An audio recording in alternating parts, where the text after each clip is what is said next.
Do real life military strategies work in Hell Let Loose? Short answer, no. Long answer, no.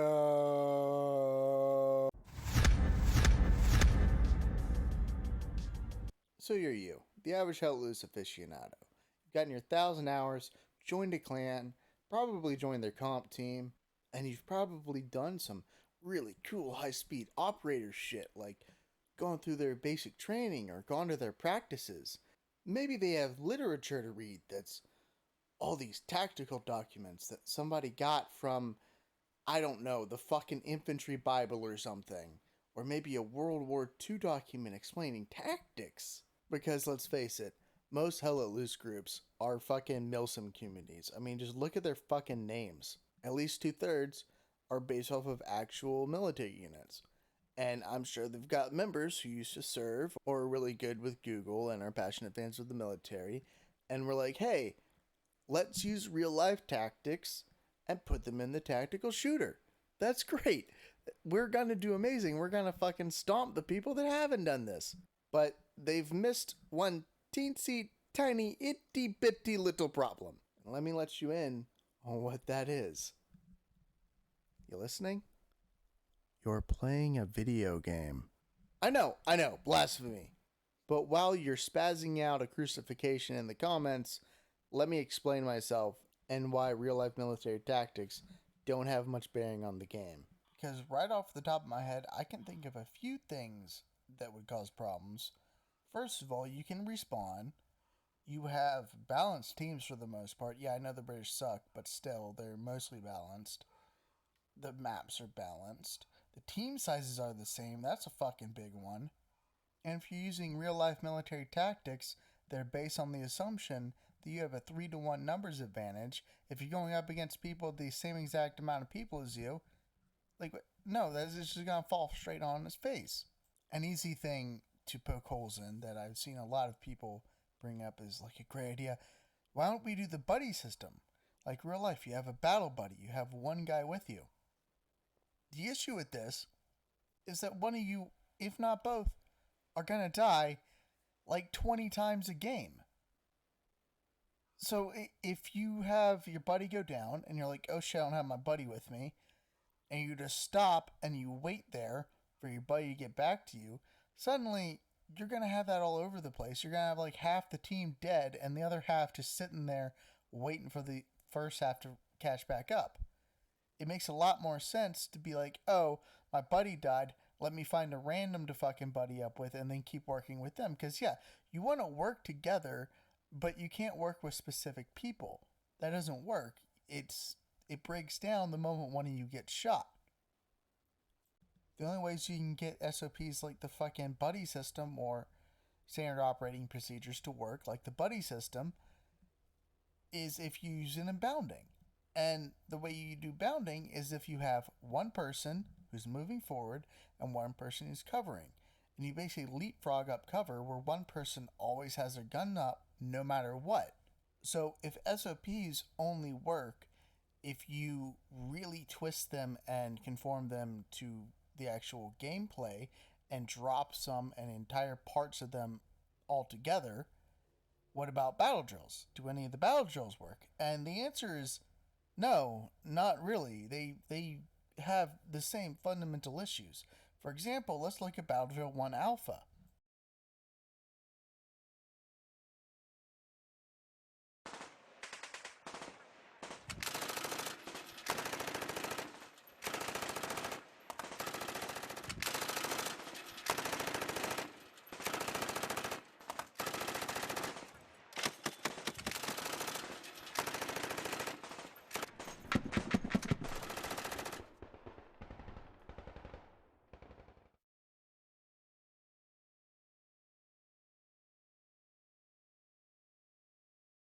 So to explain what the fuck you just saw, that's Build Drill 1 Alpha, also known as Squad Attack.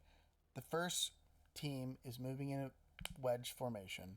They run into the enemy, make contact. They set up a base of fire, pinning the enemy in place. The second team, fire team, goes around one of the flanks, clears through. While they're clearing through, the first team, they shift fire to the left because the friendly team is coming from the right. Once they start getting through, they lift fire.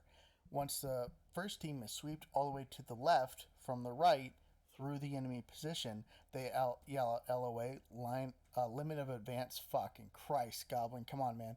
Fucking, and then the second team moves forward and pushes through the same area. So if you're looking at that from the lens of Hell Let Loose, there's a few issues you might have immediately realized. First of all, that was Squad of 9 in the video, real life infantry squad for the army. In Hell Let Loose, it's 6. So if you're a squad of 6 and you run across a squad of 6, and your immediate thought process is to, all right, we're going to split into threes, you have a base of fire of 3 that are trying to suppress 6 people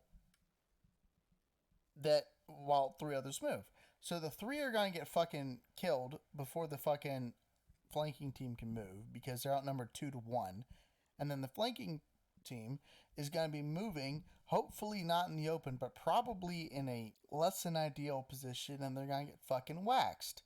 Also, you're probably going to be running across a squad of equal size who are also moving around because people don't usually dig in Hell Let Loose. They're usually mobile. It's a movement game. It's whoever can get better spots. So the best thing to do is try to win that initial gunfight of the first couple guys that run face to face. Is hopefully you have a good shooter at your front. Have them wax the fucking guy, then set up the MG to suppress. Most people are going to be like, fuck that, and run away. That's when the rest of the squad pushes. So you can kind of have the same thing. You just got to switch it. Just have the MG suppressing as the suppressive move element, then have the rest of the squad basically brute force attack straight in. If any of them get shot, they can just respawn on the OP that your squad leader should have close by. And nearly every other tactic, when it's just infantry, can be boiled down to that's what you should do anyways. All these like weird tactics of that we use in real life are completely negated. Like Battle Drill 6, the entering and clearing of a building is completely obsolete with one satchel. Why would you, if you run into a building and there's somebody camping this top of a staircase, just blow him up? You've got 3 classes that have access to the satchel: Assault, AT, Engineer. You can just blow him up. Let him sit at the top of that staircase, and he's gonna die regardless. Like there's nothing he can do if he's stuck up there. Well, what about combined arms warfare? There's tanks, there's artillery, there's commander abilities with strafing and bombing runs. Okay, well, how would you use artillery in the game? It's best for Gary suppression and area denial.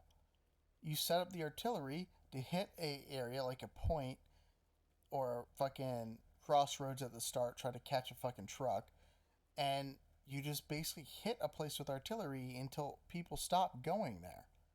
And then your team can go occupy it.